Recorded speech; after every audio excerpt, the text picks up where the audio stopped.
Hi guys, my name is Dimitri and this here is Commander Shoulder Snail. We will be showing you how to make cool looking post-apocalyptic and dark future stuff.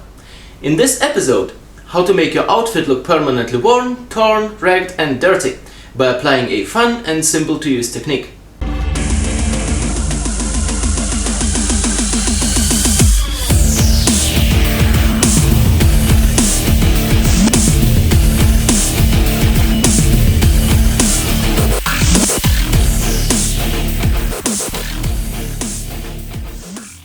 Okay, before we start with the tutorial, I will show you something which is located right here, and I call it the bad snake. This is the bad snake.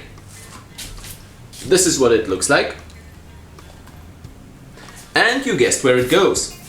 The bad snake is attached to my pants by 4 simple press buttons.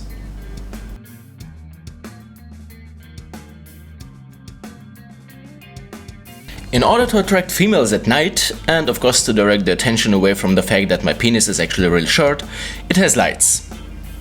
And should I encounter a hostile male, I can totally start measuring snakes with him, thanks to this built-in measurement tape.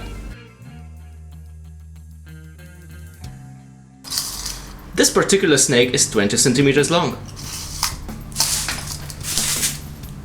And there is actually a warning label here warning you about the bad snake. The bad snake. Okay, so here's what you're going to need. First of all, to make your clothes look worn and torn and ragged, you're gonna need a small pocket knife, which has a serration on it. For the same purpose, I'm gonna be using this beautiful tool, which I call the shredder, or in German, the Zerfetzer! And it's a really good tool. In fact, it's really effective for tearing your outfit up or improving the tone of your face in the morning or whatever. I would marry this damn thing if tool marriage was legal, but it's not. So, moving on. A pair of rubber gloves, unless you want to make your hands look post-apocalyptic as well. A can of clear spray paint. What this actually does is it helps you fixate all the dust effects and dirt effects on your outfit. You better take the non-glossy variation. It doesn't matter that much, but non-glossy is better. Okay, a bucket of dark water-resistant paint. It doesn't matter exactly which type. You can take acrylic, you can take whatever you like. It just has to be water-resistant.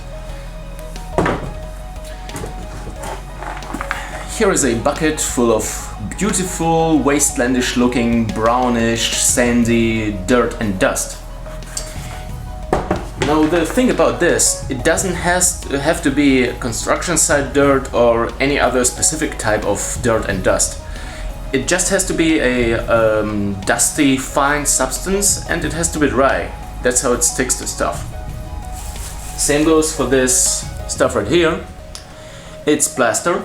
Fine and dry to stick to stuff, and it's also a good idea not to use organic substances like cocaine or white flour.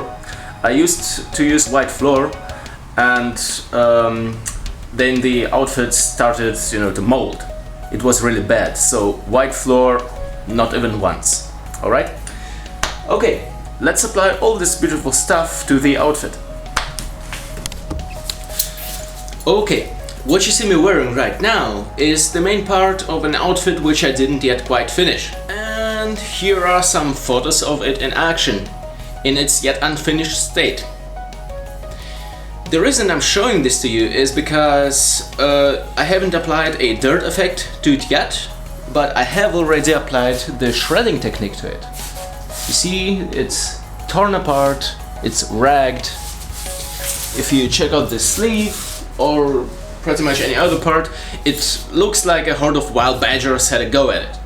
So first of all, I will show you how to get this far by demonstrating it on this relatively fresh piece of cloth, which used to be the sleeve of the same army jacket. And after this, I will apply a dirt technique to this entire outfit. Let's go!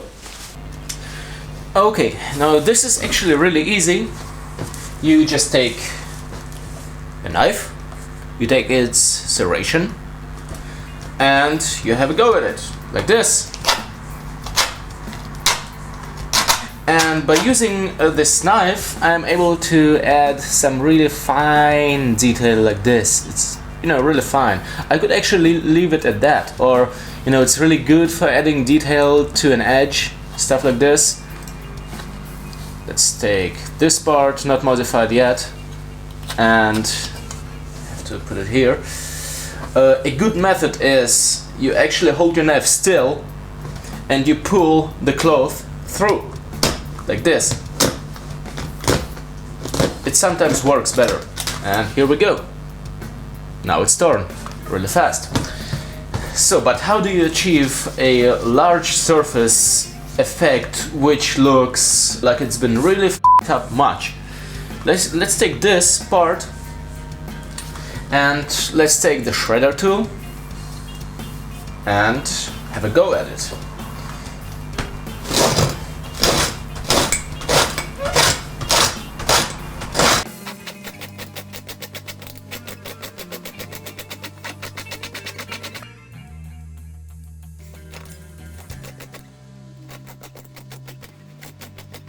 Alright, cool. Remember to apply it more towards the end. You apply it over the whole surface, but you apply it several more times at the bottom. Nice. See, now we're getting through the second and third layer of this. This piece of cloth is actually really good, because it's already multi-layered. And multiple layers kind of add to the optical fullness of the whole thing. Now this middle layer, it's actually pretty tender, so you don't want to apply too much pressure on this if you have any tender piece of cloth, because the shredder would possibly rip too large holes into it. For this it's better to use your serrated knife.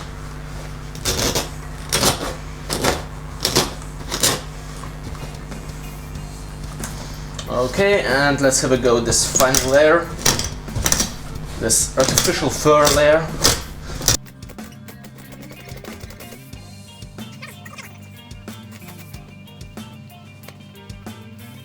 Okay, so it starts kind of abrupt. So we'll make some shredded parts here as well. But for more precision, I'm gonna use this knife.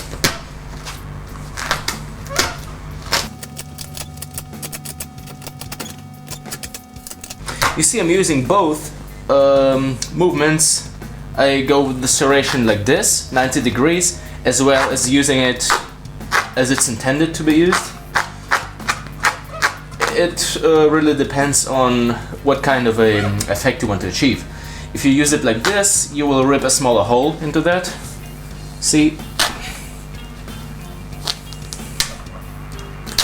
It's more precise. If you go like this,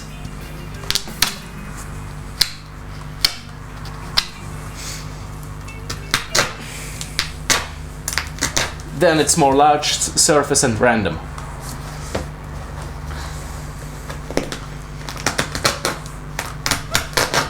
Do not forget to go along edges, because those edges would get really much tear and wear in real life, so you want to simulate that.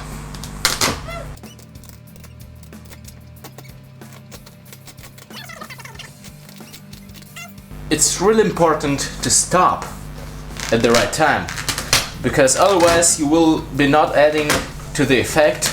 You will be just tearing parts of your outfit off for no good reason, wasting time and effort and fabric. So I think about like this is pretty cool. Didn't work on this part yet. You can compare. It looked something like this, and now it looks like this.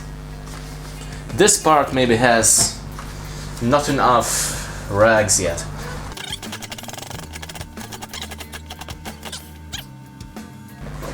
So here's what it looks like after we shredded it. Now let's get to the next part, making it look dirty. Okay, so here we are on my balcony. Here is our pre-shredded piece of cloth. That's what it looks like. here we have a bucket of water-resistant paint, black, some white powder, and this authentic dust and dirt from a construction site. Now this is really easy. I will just demonstrate the technique using this small piece, and then we will get to the large outfit. Socks and sandals, baby. Socks and sandals. Alright, so you don't need any brush or nothing for this. You just get your paws into there, smear it all over the gloves, and then you smear it all over the piece of cloth. That's all. And this is really important now. Before it dries, before it has a chance to even start drying, apply some dust to it. The dust, the dry dust, has to contact the wet paint. This way, when the paint dries, the dust sticks to it really well. Okay, and here is where the white stuff comes in. You see, it looks better if you use different types of dust and dirt. So this is the second type of dust and dirt. You just sprinkle it a bit over. Do not apply it to the entire surface. I mean, of course you can, but at least that's how I do it. See, it sets some really nice highlights into this. And after you've done that, you take a can of clear spray paint. Here it is.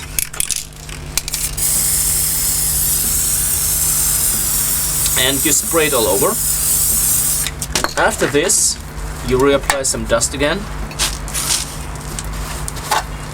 And you sprinkle it over again.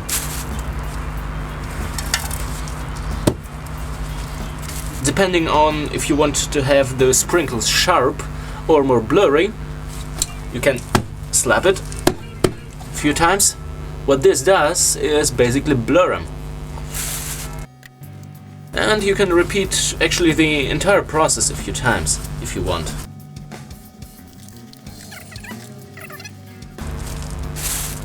Sprinkle. A bit too much, but also looks cool. Spray paint.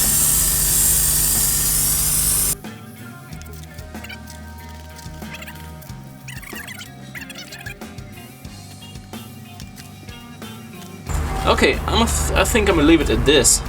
Looks pretty cool. So here is what it looks like now.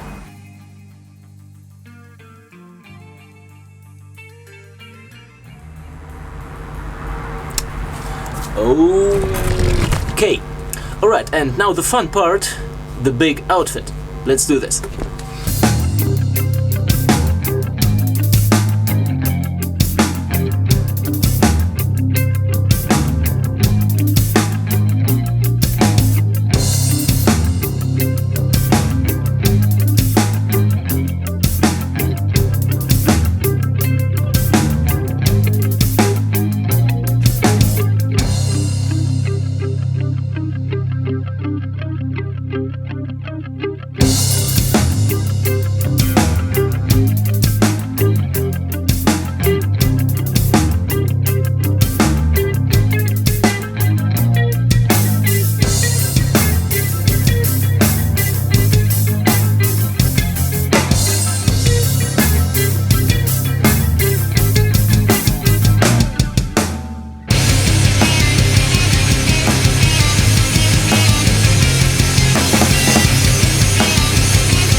Alright guys, thanks for watching this video, and if you have any questions then just drop me an email or leave a comment.